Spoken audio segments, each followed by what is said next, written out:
Welcome. SLST নিয়োগ আদৌ 31 August 2026 অর্থাৎ এই সামনের আগস্টের মধ্যে কমপ্লিট হবে কিনা, এটা নিয়ে বহুজনের আমাদের প্রশ্ন আছে, থাকাটাই স্বাভাবিক। আমিও অনেকবার বলেছি যে এক্সটেনশনের জন্য সরকার হয়তো নিশ্চয়ই যাবে সেরকম কিছু, কিন্তু আজকে যেটা তাৎপর্যপূর্ণভাবে আপনারা অনেকেই বিভিন্ন জায়গার থেকে তথ্য পেয়েছেন, হাইকোর্টে যে শুনানি ছিল বিচারপতি অমৃতা সিনহা ম্যাডামের এজলাসে, সেখানে থেকে কিন্তু বেশ কিছু তথ্য উঠে আসছে এসএলএসটি নিয়োগ সংক্রান্ত। অনেকগুলো আশাপ্রদ দিক যেমন আছে, কিছু আশঙ্কার জায়গাও কিন্তু রয়েছে, অন্তত আমার ব্যক্তিগতভাবে মনে হয়েছে। সেই বিষয়টায় আপনাদের সামনে আমি তুলে ধরার চেষ্টা করব দৃষ্টিভঙ্গিটা। আর যেটা আমি সবসময় বলি, আমি ভুল হতে পারি, আমার চিন্তা ভাবনা, আমার বোঝা, আমার বলা সব কিছুতে হাজারো ভুল থাকতে পারে, সেটা অবশ্যই আপনারা কিন্তু কমেন্ট করবেন বা আপনাদের মতামত জানাবেন। প্রথমেই যেটা যে এসএলএসটি যে নিয়োগ সংক্রান্ত আজকে মামলাটা ছিল, সেখানে কিন্তু যে বিষয়টা বিচারপতি প্রথমেই এসএসসির যে আইনজীবী আছে তার কাছে জানতে চান তাদের পরিকল্পনার কথা, সেখানে বিভিন্ন শুনানির সওয়াল জবাবের পর সেখানে এসএসসি নিয়ে কিন্তু কোনো সদুত্তর এসএসসির যে আইনজীবী তিনি কিন্তু দেননি, বা নিয়োগ নিয়ে তারা যে এখনও কোনো রকম নির্দিষ্ট সিদ্ধান্তে আসতে পারেনি সেরকম কিছু বলেছেন।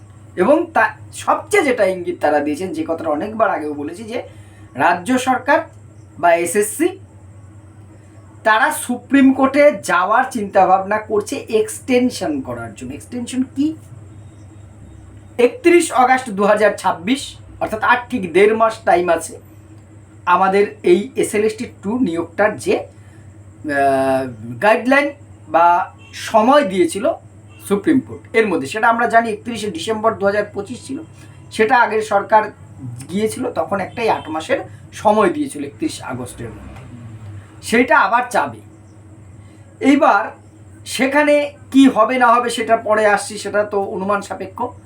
এইটা যে রাজ্য সরকার যাবে সেটা বোঝাই যাচ্ছিল গতি প্রকৃতি দেখে, না যে উপায় নেই, যদি রাজ্য সরকার এখানে না যায় তাহলে কিন্তু 31 আগস্টের মধ্যে নিয়োগটা থেকে কমপ্লিট করতে হবে, যেটা এই মুহূর্তে অসম্ভবের অসম্ভব। বড় জোর 11-12টা করা যেতে পারে, যদিও বা আমি ওবিসি মামলাটাকে বাদ দিয়েও বলছি, কিন্তু ওটাকে আমি ধরে নিচ্ছি, ওটা ওই সমস্যাটা নেই সাপোজ, তারপরেও কিন্তু 11-12টা হলেও নবম দশম কোনোভাবেই এখন আর সম্ভব না 31 আগস্টের মধ্যে, এটা সবাই আমরা বুঝতে পারছি। ফলে রাজ্য সরকার বা এসএসসির হাতে এই মুহূর্তে আর কোনো অপশন নেই, যাচ্ছে।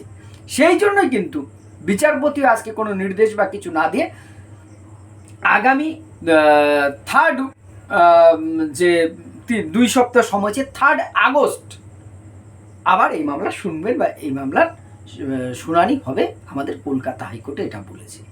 এবারে এখানে কয়েকটি যে বিচারপতি ম্যাডামের যে অবজারভেশন, সেটা কিন্তু ভাবিয়েছে বা অনেক প্রশ্ন তৈরি করেছে বা অনেক কিছু বোঝা যাচ্ছে। সেখানে কিন্তু ম্যাডাম এটা বলেছেন যে 2016 সবার চাকরি চলে গেছে, এটা আমাদের ব্যথিত করছে, এবং তাদের প্যানেল বাঁচানো জেনে এই নিয়ে অনেকগুলো মন্তব্য করেছেন। তার সাথে কিন্তু তিনি এটা বলেছেন যে এখানে অনেকগুলো বিষয় শুনতে হবে, যে অভিজ্ঞতার নম্বরের ব্যাপারটা আছে, তারপরে আপনার যে রিজার্ভেশনের বিষয়টা দেখার ব্যাপার আছে, ফ্রেশার এবং ইন সার্ভিস একসাথে হয়েছে, এক্সপায়ারি প্যানেল সহ বিভিন্ন বিষয় আমরা জানি মামলা রয়েছে, সেইগুলো কিন্তু দেখতে হবে। সব কিছু বিচার বিবেচনা করেই কোর্ট সিদ্ধান্ত নেবে এই বিষয়ে। বিভিন্ন মামলা আমরা জানি, 10 নম্বরের অভিজ্ঞতার মামলাটা হাইকোর্টে কিন্তু এখনও রয়েছে, ইন সার্ভিস প্রেশার, যেটা আমরা প্রথম থেকে বলেছিলাম যে দুটো যদি আলাদা নিয়োগ করা যেত তাহলে এত ঝামেলাই হতো না, তাহলে 10 নম্বরের গল্পটাও আসতো না, অভিজ্ঞতার নম্বরের গল্পটাও কিন্তু আসতো না, একটা জায়গায় দুটো সমস্যা ওখানেই মিটে যেত। এবার রিজার্ভেশনের বিষয় নিয়ে আছে, তারপরে আপনার যে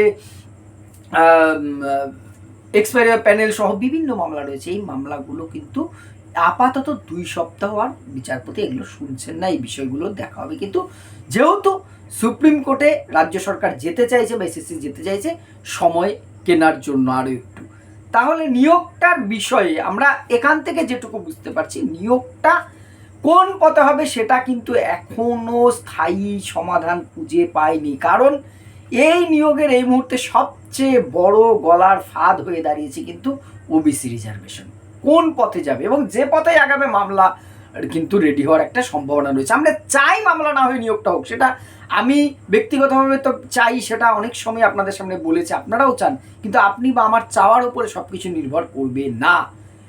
এখন যদি 17% মেনে চলে, সেক্ষেত্রেও কিন্তু একদল মামলা করবেন, এটা স্বাভাবিক, যারা ডাক পাননি জেনারেল অল্পের জন্য। মামলার ফল কি আসবে সেটা আমরা কেউ প্রেডিকশন করতে পারি সেটা জানি না। রাজ্য সরকার তখন বিভিন্ন যুক্তি দেখাবে, যেটা আমি গতকালকের ভিডিওতে বলেছি, রিপিট করছি না। আবার যদি 7% করতে যায়, তাহলে কিন্তু বহুজন রিজার্ভেশনে যারা পেয়েছিলেন ওবিসি তারা বাদ যাবে, তারা খুব স্বাভাবিক কোটে যাবে।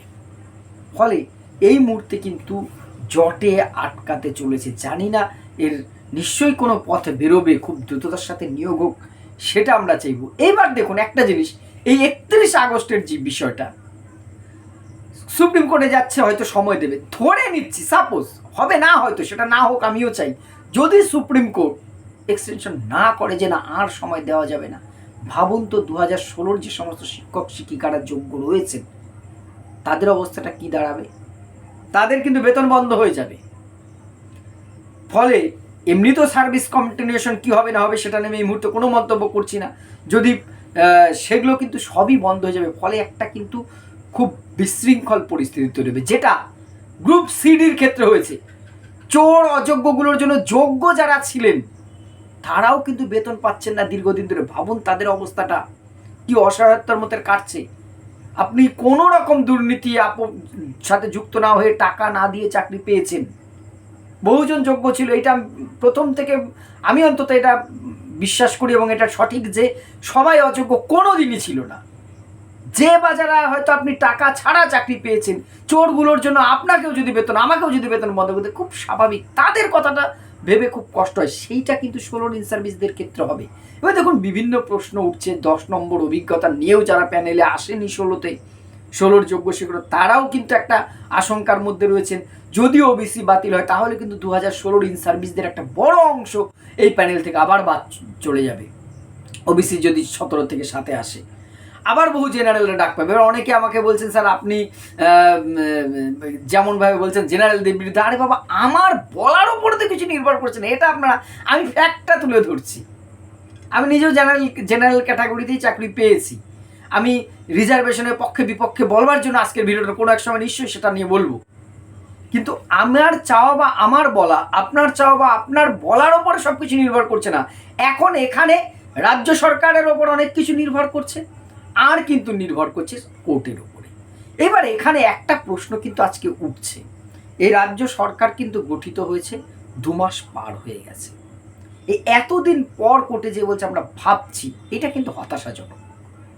এইটা এসএসসির কাছে কিন্তু, এসএসসি এতদিন ধরে কিচ্ছুটি তাহলে করলো না, এই যে এত তথ্য চেয়ে পাঠালো, এই করছি সেই করছি বিভিন্ন রকম বলেছে, আজকে কোর্টের কথা অনুযায়ী আবার এক্সটেনশন চাইবো, তারপরে ভাববো, এই যে পক্ষান্তর, হয়তো সরাসরি এটা বলেনি, পক্ষান্তরে তাই, এটা কিন্তু সত্যি দুর্ভাগ্যজনক। বেকার যে সমস্ত ছেলেমেয়েরা যারা আশায় রয়েছেন 2016 যোগ্য শিক্ষক শিক্ষিকা, তাদের কথা ভাবতে হবে।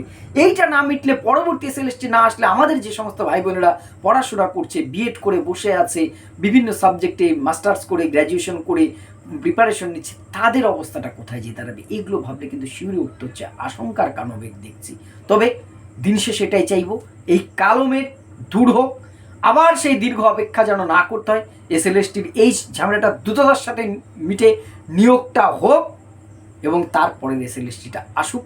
সে অপেক্ষাটা আমরা সবাই করব এবং সবাই চাইবো খুব দ্রুত এটা মিটুক, মামলার জটে, মামলার গেরুতে যেন এটা না দাঁড়ায়।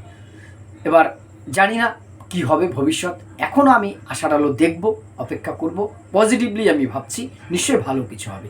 আপনাদের মতামত, আমার ভুল ত্রুটি অবশ্যই কমেন্ট বক্সে জানাবেন। ধন্যবাদ।